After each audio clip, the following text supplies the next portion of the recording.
The New York Rangers desperately need to get healthy. We break down the absence of Mika Zibanejad, explain why the Rangers' approach to this game in St. Louis was basically all wrong, and talk about Igor's struggles in a rough 5-2 loss to the Blues.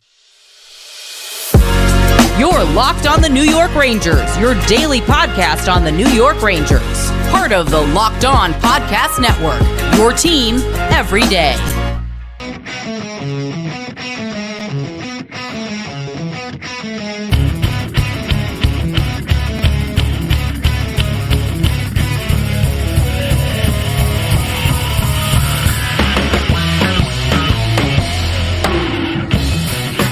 Welcome back, Blue Shirts fans, to episode number 981 of the Locked On New York Rangers podcast. I'm your host, John Chick. Just want to thank you guys, as always, for making Locked On New York Rangers your first listen every day. We are free and available on all platforms, including YouTube. And today's episode of Locked On New York Rangers is brought to you by Sleeper. Download the Sleeper app and use promo code LOCKEDONNHL to get up to a $100 match on your first deposit. Terms and conditions apply. See Sleeper's terms of use for details. And we are, of course, part of the Locked On Podcast Network, your team every day. So good news and bad news to start off today's episode here. The good news is that it took until the 40th game of the season, just shy of the halfway point. It would have been cool if they got to the halfway point or maybe even a little bit past it. But bottom line, it took 40 games this season for the Rangers to lose 3 games in a row. That's a remarkable stretch of consistency for basically the entire first half of the regular season. To date, they still have only 2 losing streaks the entire year. You consider a lot of new faces this year, new coach, new systems, the whole 9 yards, and obviously the very bitter, disappointing ending to last season. I think most of us, probably all of us, would have signed up for a start like that, a first half like that, in about 2 seconds if you told us that was on the table.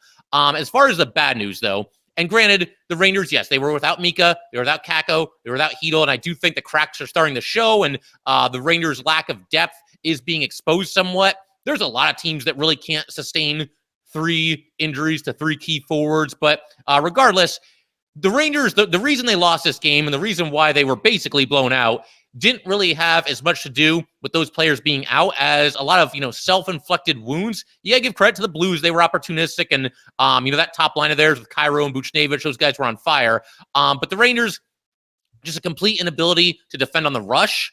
That's something that's been a problem recently. They took way too many bad penalties in this game. That's something that I feel like they've mostly gotten away from this season. It's one of those things that years ago it was like an epidemic with this team with all the bad penalties. I don't think that's been too much of an issue this year, but it was certainly an issue in this game. The fact that they then gave up 2 power play goals to the worst power play unit in the league. And as I tweeted last night, that feels like such a Ranger thing to do. That they get beat by their former players, or they make a very mediocre goalie look like a Vezina candidate. It just feels like when there's something that's kind of set up like big time for the Rangers to succeed, a lot of times it just doesn't go that way. And you're going up against a power play unit that I think had a success rate of under 10% coming into this game, and you let them get 2 power play goals. You couple that with shaky goaltending from Igor Shesterkin and too many bad turnovers as well, or noisy mistakes, as Peter Laviolette likes to call it, and it all adds up to a loss. And like I said, a pretty lopsided loss as well. As far as Mika Zibanejad not being out there, obviously it hurts the Rangers. I just mentioned the power play goals that the Rangers allowed. Obviously, Mika's a huge part of the penalty kill unit. He's out there usually at the start of most power plays that teams get against the Rangers, and if not, he'll be out there certainly in short order. But yeah, it sounds like, per all the beat writers, they were tweeting about this before the game. Sounds like Mika Zibanejad was out there. He was on the bench, but didn't do any line rushes, and then ultimately did not dress for this game. It sounds like he's been under the weather with the flu, and obviously keep your fingers crossed that he can get healthy sooner rather than later.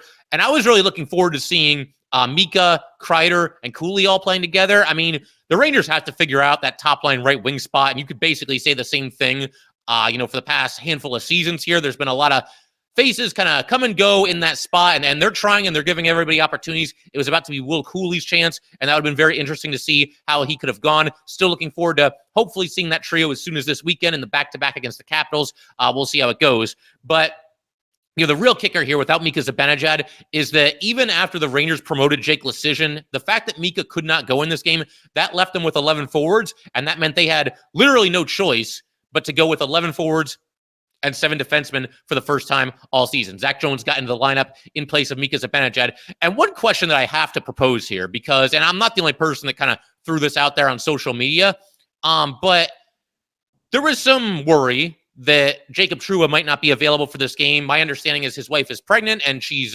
due relatively soon, and it sounds like baby could show up any day. So they didn't know for sure that they were going to have Jacob Trouba in this game. And that's all well and good. Totally understand it. Family first, and he should be there if he can be there for the birth of his child. But why call up another defenseman? Like, the Rangers went into this game with 12 forwards and 8 defensemen on the roster. You already have Zach Jones there. If Trouba is not able to play in this game and he has to go be with his family and be there for the birth of his child, Zach Jones can step into the lineup. Why are you calling up Matthew Robertson, who is now your 8th defenseman and really isn't going to play? I mean, you run the risk of what happened last night happening, because the Rangers, once they were without Mika Zibanejad, well, oh no, now we've only got 11 healthy forwards. We have to go with 11 forwards and 7 defensemen. It was just kind of strange that they wouldn't call up a forward, an additional forward, for the situation that ultimately unfolded last night. So that was just a little bit strange. Not that it's like a death sentence. It's not like you can't play one game with 11 forwards and 7 defensemen, but I don't think it was ideal. And we haven't seen Laviolette do that all season, 11 forwards and 7 D-men. So if the option was there, maybe he would have gone with a 12th forward and only 6 defensemen. I'm not really sure, but just kind of a curious situation there with the Rangers going with 12 forwards on their roster, but only 8 defensemen, including one that you knew wasn't going to play. And I think they actually ended up sending Robertson back down to the Wolfpack before this game started. So why he was called up in the first place, I don't know. It was just kind of a curious situation there. But obviously they go with 11 forwards. That means there's a lot of mixing and matching, and you're going to have different line combinations throughout the entire night. For a while, they were going with Kreider, Brodzinski, and Cooley. So it was nice to see Cooley get some time with Kreider. But like I said not too long ago, I am looking forward to Cooley, hopefully getting a little bit of a chance with Mika Zibanejad and with Chris Kreider, and hopefully as soon as this weekend in the back-to-back against the Capitals. One other thing I want to throw out there as far as the lineup is concerned, I threw out the idea in our last episode of, maybe allowing Brennan Othmann to stay with the team at least until Kakko gets back, because my thing is that I felt like the Rangers, the secondary scoring just isn't there, and that's an area of weakness for this team right now. And, I know a lot of people, they want him to get his seasoning in the AHL, and they think that he's a defensive liability. But honestly, with Mika Zibanejad also being out of the lineup last night, I do wonder, like, if they knew that Mika wasn't going to be able to play, if maybe, just maybe, they actually would have had Othmann stick around. And I know they play different positions, and I get that. But at a certain point, there's just not anywhere close to enough offensive threats when you've got Mika and Kakko and Chytil all the lineup. I mean, Othmann, yeah, there were times where he certainly looked like a rookie when he was up, and somebody that needs some more seasoning, but you feel like he's capable of scoring. You're not so sure. I'm not so sure right now if Nick Bonino is capable of scoring a goal, if Barclay Goodrow is capable of scoring a goal. Johnny Brodzinski's another one. Had that hot start when he came up, been very quiet ever since then. I get it. Othmann does need more seasoning.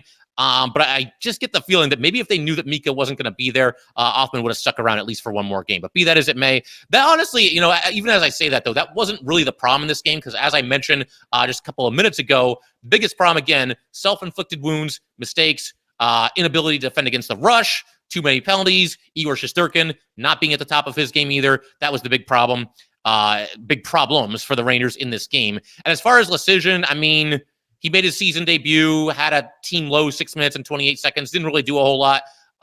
But, Jake Lecision being out there for 6 minutes and 28 seconds, that was the least of the Rangers' problems in this game. But we're going to keep everything rolling in just a second. Just wanted to address, Mika Zibanejad not being in the lineup. But I would hope that, people that, there are some Mika Zibanejad naysayers out there, and there's some people that say, oh, he's not a number one center. Mika Zibanejad, the Rangers, like if he's out for any amount of time, the Rangers are going to really feel his absence. They're already feeling the absence of some other guys that haven't been there.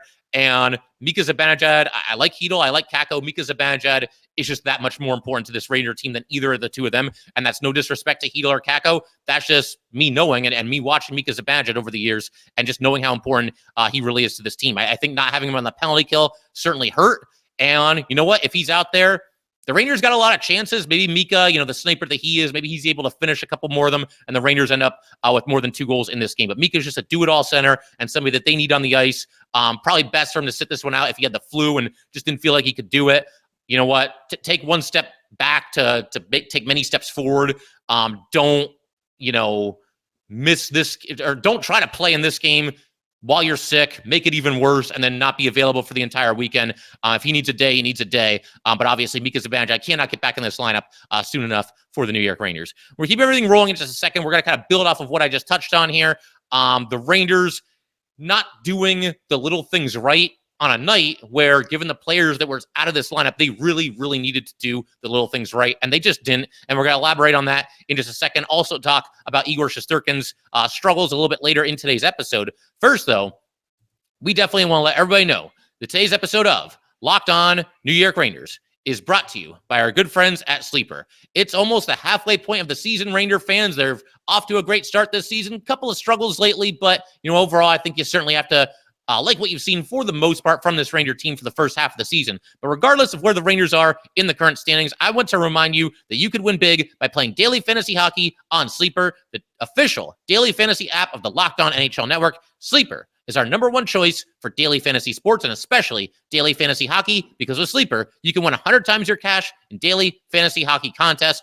All you have to do is pick whether studs like Panarin or Mika or Kreider or Igor will record more or less than their sleeper projections for things like goals, assists, saves, plus, minus, and more in a given game. To win 100 times your bet on Sleeper, you need to correctly predict the outcome of 8 player stats. You heard me, Ranger fans. You can win 100 times your money playing daily fantasy hockey with Sleeper. So start paying attention and nail your picks so you can start winning big. Use promo code LOCKEDONNHL and you will get up to a $100 match on your first deposit.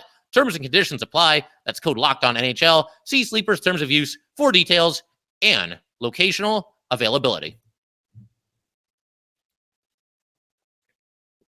All right, so we're going to go ahead and keep everything rolling here. Big shout out to the everydayers. Thank you guys, as always, for tuning in. And as I mentioned once or twice already today, the Rangers playing a back-to-back against the Capitals, both games starting at 1 p.m. on Saturday and Sunday. And in our next couple episodes, we're going to break down everything that happens in those 2 games. Should be an interesting weekend. It's gut check time for the Rangers, and that's obviously a great rivalry matchup. These are going to be some hard-nosed hockey games, and really going to be a test of the Rangers' mettle to see how they do in this game. But I did want to talk a little bit about, what I thought were a lot of the Rangers' self-inflicted wounds in this game.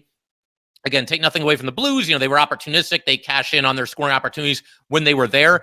But when you're missing 3 forwards, as the Rangers are, who started the season in the top 6, again, Mika, Kakko, Chytil, you really, really, really need to pay attention to details and just do the little things right. And they just were not able to do that in this game.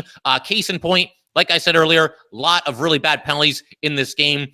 To begin with, in the first period, the Rangers, it's 1-1 at this point because they did the Rangers special and they got up 1-0, but then they allowed their opponent to score not too long after that. This one took a little bit longer than usual. It was actually slightly more than 2 minutes, but still, I would throw that in that category of the Rangers just not being sharp after a goal is scored. Be that as it may, it's 1-1 at this point. And then you've got Nick Bonino.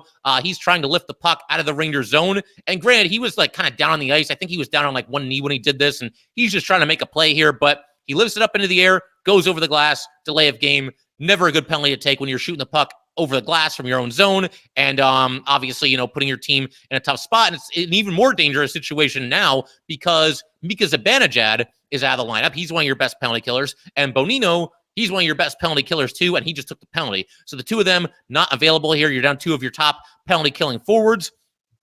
They have other good penalty killing forwards, do the Rangers, but it's still not an ideal situation. And they put the graphic on the screen, and Sam and Joe were talking about it too, that the Blues, again, have the worst power play in the league. And as soon as they said that, I was like, oh no, here we go. This is going to be, as I said, the ultimate Ranger thing to do would be to give up a power play goal to the worst power play unit in the league. I would have felt better if they said that, the Blues, they've got the 4th worst power play in the league, or they've got the 5th or 6th worst power play, somewhere in there. As soon as you hear it's the worst power play in the league, it's like, oh my God, this is not going to be good, is it? And it wasn't.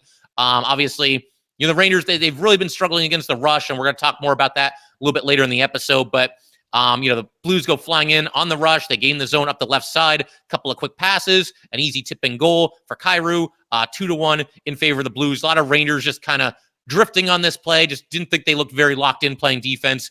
And not an easy save for Igor on this one, but we've seen him make saves like this. I just didn't think that he got over the left side quick enough. Again, it would have been a really nice save if he made it. I'm not going to kill Igor on this one, but just not good all around. The Rangers just made this way too easy for the Blues to take the lead here, which would ultimately hold up. This would put the Blues on top for good at this point in the game. Then the second period, it was just penalty after penalty after penalty. The Rangers essentially took 3 straight penalties pretty early in the second period. You've got Brodzinski with a holding penalty. This didn't have to happen either. This happened in the neutral zone and actually on St. Louis's side of the ice. It was pretty close to the Blues blue line there. Brodzinski ends up taking a holding penalty there. Just no real reason for it. And a good kill here by the Rangers. But as soon as it was over, you get a penalty on Barclay Goodrow. He takes an interference penalty. And, could have gone either way on this one. And you could say the same thing for the one after this, the Trocheck penalty. A couple of these penalties were maybe a little bit ticky-tack. I know a lot of people were pointing out the fact that the Blues are like 6-0 or 7-0 when they have these referees. And, I'm not one for conspiracy theories as far as the referees are concerned, but that definitely gave some fuel to Ranger fans, the fact that all these penalties were getting called against the Rangers. But the bottom line, Gaudreau goes off for interference. Rangers actually got a chance shorthanded here. You had Fox and Vesey going in together on the rush. Vesey ended up taking the shot because the pass to Fox just wasn't there. The save was made. They weren't able to convert. And the Rangers killed this one off too, so another pretty good kill here. But then, not too long after this, you get the Blues with their third power play of the second period, and we are not even halfway through the period at this point. Trocheck got called for a hook, and Kapanen looked like he may have taken a little bit of a dive here, but be that as it may, again, it's just a penalty that really didn't need to happen. This one I thought was probably the worst call of all of them, but still, you're taking penalties. You're taking penalties over and over again in a game where you can't afford to do that, even against a power play unit that typically has not been very good this season. And then sooner or later, you keep playing with fire, you're going to get burnt. You get a face-off win for the Blues. The Rangers, I don't think they ever got a stick on the puck during the shift here. Saad goes across the ice to Schenn. Schenn reaches up and gloves it down, takes a shot. The save is made. Schenn gets it back, sends it back over to Saad on the other side. Saad shoots. He scores 3-1 in favor of the Blues at that point. And again, got to do the little things right. You're missing all these players. You can't afford to be taking really bad penalties. The one against Bonino was bad, and I thought the hold against Brodzinski, that one certainly didn't need to happen either. The others, maybe a little bit ticky-tack here and there, but you got to find a way to stay out of the penalty box. On a night where you're probably not going to score as many goals as obviously you'd be able to if everybody was healthy. So Rangers, they didn't do well in that area. They were also really bad defending the rush. And I give a shout out to Greg on Twitter because, I said something about, giving up goals on the rush or something. I don't really remember what I tweeted, but Greg responded to me and basically pointed out that it's even more concerning because that's been the focal point of Ranger practice the last couple of days. The Rangers, they played last night, Thursday night. They hadn't played since Monday before that. So they got some time to work on a couple of things, fine-tune a couple of things. And the Rangers, by all accounts, from, all these beat writers there at practice, they were going to work defensively and specifically defending against the rush, and they just were not good at all in that area in this game. You had the 2 goals that the Blues scored in the first period, both of them by Kyrou, both of them coming off of the rush. We talked about how the Rangers got up 1-0. That was on a really nice goal by Adam Fox.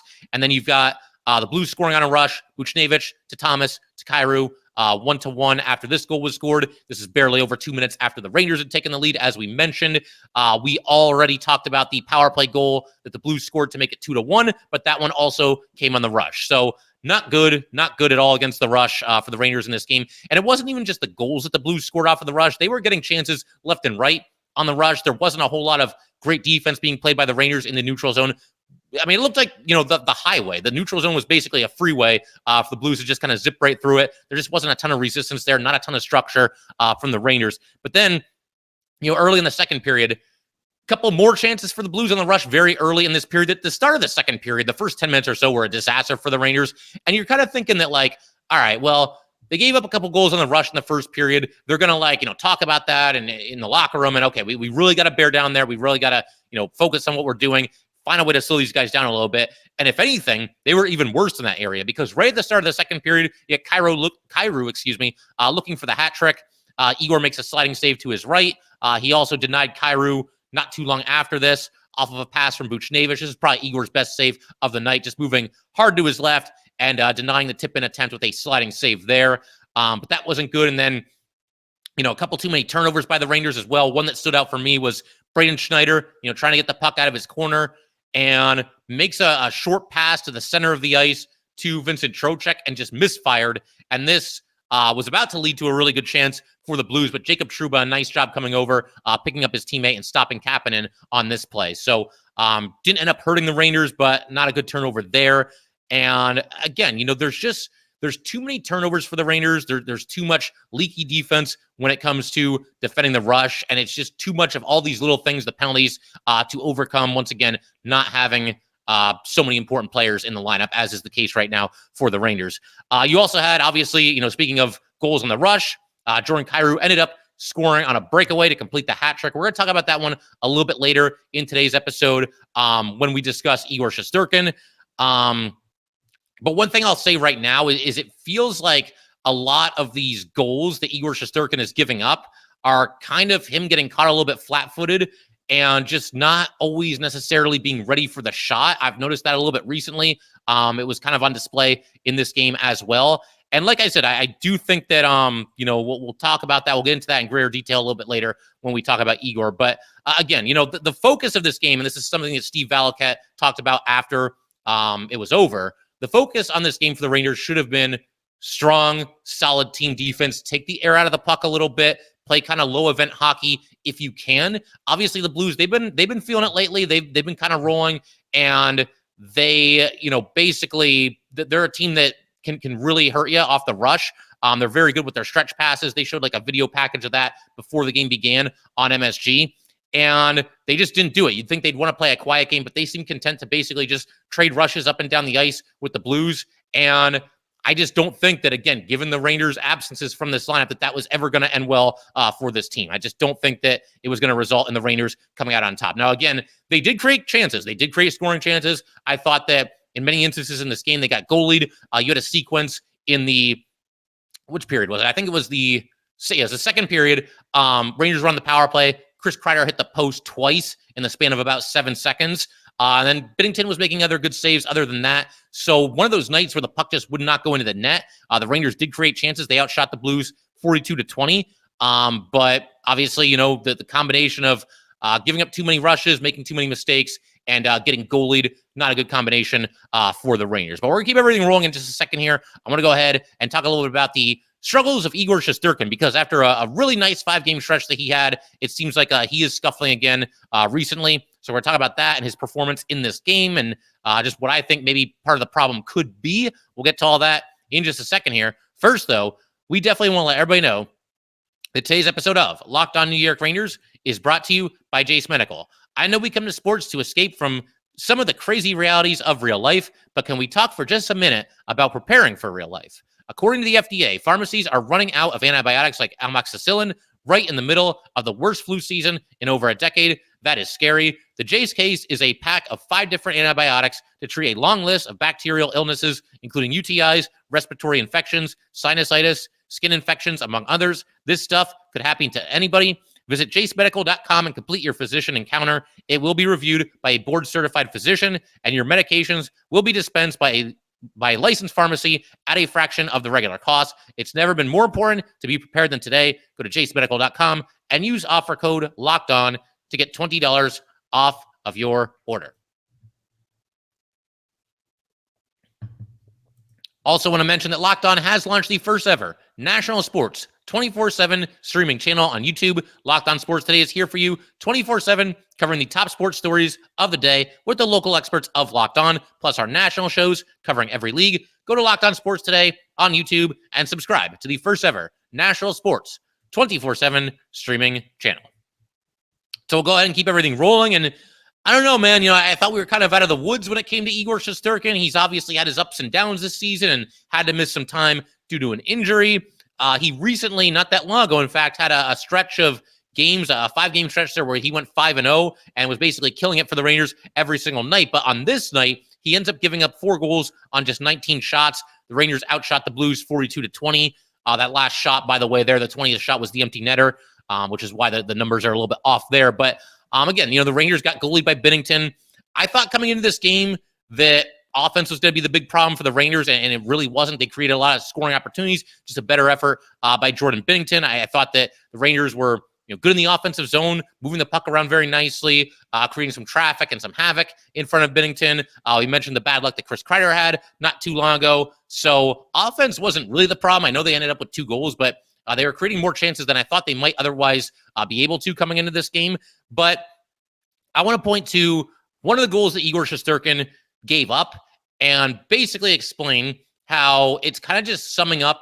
It summed up this game for sure, and it's kind of summed up how it's gone for Igor Shesterkin overall over this last handful of games here. So Jordan Kyrou, first of all, again, let's give some credit. He was on fire in this game.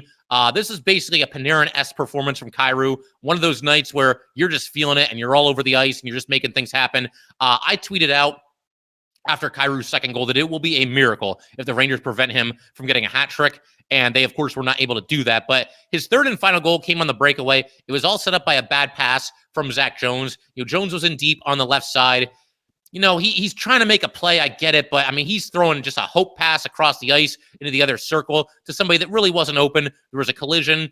The puck never got there. It must have been deflected by Leddy because he was credited with an assist after the game. But either way, the Zach Jones pass misfires. It bounces off the boards, goes in the neutral zone. Jordan Kyrou picks it up in stride, an uncontested breakaway. Nobody on the Rangers is anywhere near him. So he's going in alone against Igor Shesterkin. And I can't believe I'm saying this, but I had zero hope that Igor was going to make this save here. Again, he's been very, up and down this season. For a while, it felt like he kind of figured things out, but he's struggling lately. We talked about how the Rangers have struggled on the rush. Well, Igor Shesterkin himself is also struggling on the rush. I don't think he's really been very good on breakaways this season. I hold my breath on breakaways, and that's something that I felt like was a strength of his. Now, nobody's as good as Henrik Lundqvist against the breakaway, right? Let's get that out of the way right here, right now. But Igor, I felt like that used to be a strength of his. When he was one-on-one, with the puck carrier, he would far more often than not make the save. And now he's just not coming up with the saves. And there's been a lot of breakaways where it looks like he just doesn't really have a chance. And this was a great example of that. And again, Kyrou is feeling on this night. Give some credit to him. But as he's bearing down on Igor, I'm just kind of shaking my head. It's just one of those nights. It's not going to happen for the Rangers. Igor's not having his best night. And I had no hope that Igor was going to make this save here. And it's just not a feeling that I'm used to having with Igor Shesterkin. And when you watch Kyrou take this shot, Igor never even reacted to it. He kind of just stood up straight and the puck was by him. And that was that. And something else, because we're getting back to this theme of having to do all the little things right to win when you're playing with so many of your players out of the lineup. Well, one of the big things, one of the big X factors that you could rely on or at least hope to get when you've got so many people out of the lineup is your goalie, especially when you've got a world-class goalie like Igor Shesterkin. You like to think that hopefully he can go out there, make some big-time saves, keep us in this game, maybe even steal the win for us. And again, we're basically halfway through the season, one more game and we're there. And I just don't know how many stolen wins that Igor Shesterkin has so far this season. Now, obviously, in some ways, that's a good thing, right? Because it means the Rangers are playing better around him. They're giving him better support this season than in previous years. That Vezina season that he had, he was obviously awesome. It was just a treat to watch this guy play goalie every single night. But there were nights where, he was on an island. He had to do everything by himself. So it is good now that his team does seem to support him at least a little bit better. Maybe the last handful of games notwithstanding, especially with all the Rangers' struggles on the rush. But, Igor, you hope that he can steal a game like this for you every once in a while. Just really hasn't been able to do it all that often this season. Again, when you're missing these guys, you hope to get really good goaltending. Rangers didn't get that. It's not all on Igor. I'm not going to say, Igor, he can't do it anymore. It's nothing like that, okay? I do think Igor's best hockey this season is still in front of him. I'll still take him, a big game against just about any goalie in this league, but he's not making those saves, those excellent highlight reel saves that we saw him do so often as recently as 2 seasons ago with his Vezina winning campaign there.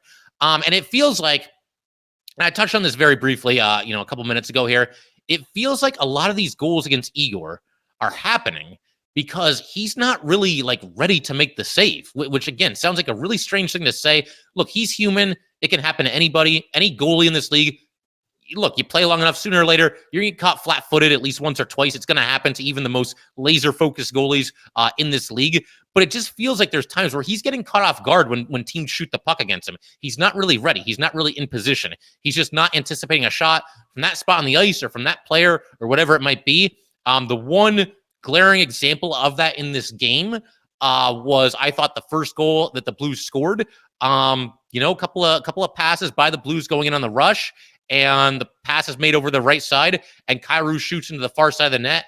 And Igor, again, just kind of looked flat-footed, looked a little bit late getting over there, didn't really seem to sense Kyrou, because Igor was looking to his right, because that's where the puck was. But he never really seemed to feel Kyrou over there. And even once the puck was heading to Kyrou, it felt like Igor, for one reason or another, just didn't think that Kyrou was going to take the shot. And he did, and he scored. And you would think that, Igor not always necessarily being ready for the shot, that seems like it should be an easy fix for himself. Jonathan Quick's there with him, right? You figure he could maybe help him out there. And obviously Benoit Allaire, phenomenal goalie coach. I don't know. I mean, am I the only one seeing this? You guys let me know what you think. I just do think there are times, I'm not trying to take all these shots at Igor, but he is struggling a little bit again. And I do think the Rangers need him to be a little bit better going forward, a little bit better in the second half than he was in the first half. But again, it just feels like to me there's times where he's a little bit flat-footed, times where he's just not really thinking that the shot is coming, and then it does, and it's by him before he can react. So I don't know, just some things I've been picking up on, and I've kind of been feeling this way for a handful of games at different points throughout the season, and I've kind of bit my tongue on it for a while, because to me it's like, well, maybe I'm just seeing something that isn't there, or he'll figure it out soon enough. But we're halfway through, and I do think this is something that has kind of hurt Igor this season, is that there's times where he's just not ready. He's just a little bit flat-footed. And he had some good saves in this game. Look, Igor still has it in him. He still has it in him to be a truly elite goalie in this league. He had that stretch not too long ago where I thought Igor was back. I think a lot of you probably thought Igor was back. 5 straight games for Igor Shesterkin, 5 straight wins for Igor Shesterkin. In that 5-game stretch, Igor, in the 5 games combined, only allowed 8 goals, so less than 2 per game.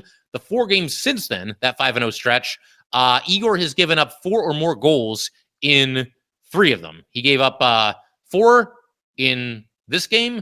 He gave up 5 in a different game, and he gave up 6 in a different game. The only game that he didn't give up 4 or more goals in the last 4 was the game against the Blackhawks. And the Blackhawks, let's just be real here, not a good hockey team. So I don't know. The 5-0 stretch was awesome. He was beating good teams, making really good saves against teams like, the Bruins, the Lightning, the Leafs. He beat the Leafs in there too, and they've obviously got some firepower. So he's got it in him. Igor can still be an elite goalie, but the consistency just hasn't been there. And like I said, the one thing I'm noticing, and the one thing that really stands out for me is it just feels like there's times where he's just not quite ready. He's just a little bit flat-footed, just a little bit late to react to some of these shots. And that's all it takes. I mean, you guys see how hard these guys shoot the puck and how they can just shoot out of nowhere. If you're not absolutely ready to make a save, you're probably not going to make the save. So yeah, that's where kind of things stand with Igor Shesterkin. Like I said, still believe in him, still think his best hockey is in front of him this season. But, that's the other thing too. We keep talking about the players out of the lineup. If your goalie struggles and you're down a bunch of players, it stands out that much more. And I think that's kind of where we're at right now. But I will say this, and Laviolette talked about this after the game a little bit as well. Rangers are going through some adversity lately, 1-3-1 in their last 5 stretches. Laviolette, obviously he wasn't thrilled about this performance. I don't think too many coaches would be. But he did offer a little bit of a positive spin while he was talking to the reporters, is that he does like the fact that his team is now having to go through a little bit of adversity, because it kind of just battle tests you. At some time or another throughout the regular season, it probably is good if you go through a stretch like this. It's not fun losing, and you don't just accept the losing, but you're battling back from some adversity. The Rangers have to, bring it all back together and figure out a way to get this train back on the track here. And something else that I kind of thought of when he was mentioning that, very few times does a team, no matter how good, go through the entire season without any real adversity. And when you think of 2 of the most prominent examples recently of teams that really didn't face any adversity, it didn't end well for them. You had the Bruins last season, and you had the Lightning about 5 years ago, whatever it was at this point. That was a season before they ended up winning their first of their 2 Stanley Cups there, or 2 recent Stanley Cups. But yeah, the Bruins last year, just phenomenal regular season, basically just ran through everybody like it was nothing. And then they get to the playoffs.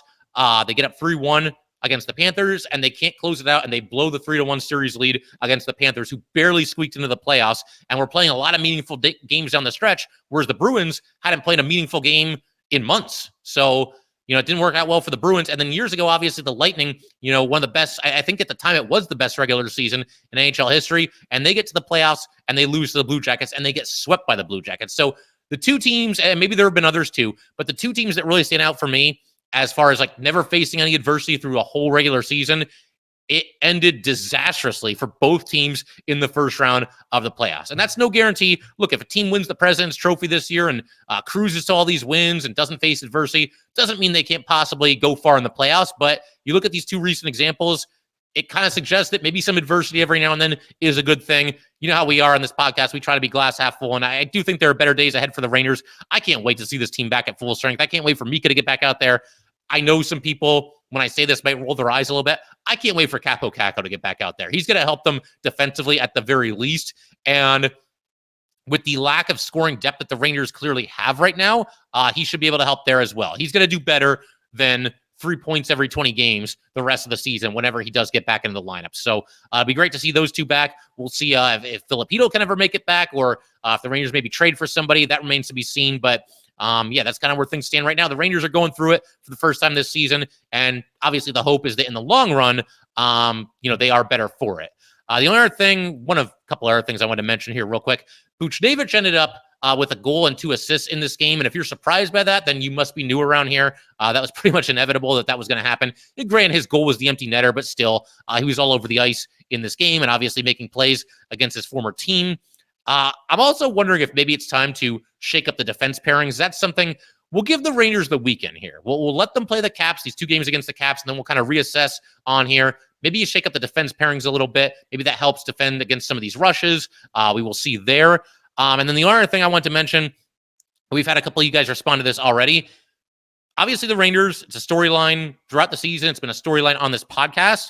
They are struggling at defending or just playing well on the goal or the shift that follows after a goal. We've long since established that, and I'm kind of calling for you guys. I've heard from a couple of you already. If you want to vent about that problem for the Rangers, if you have a suggestion for that problem for the Rangers, whatever it might be, whatever's on your mind, go ahead and send me an audio file, and eventually I'm going to play all of these in the same episode of Locked On Rangers. So I'm looking forward to doing that. Should be a lot of fun, and like I said, thanks to those of you who have already sent that in.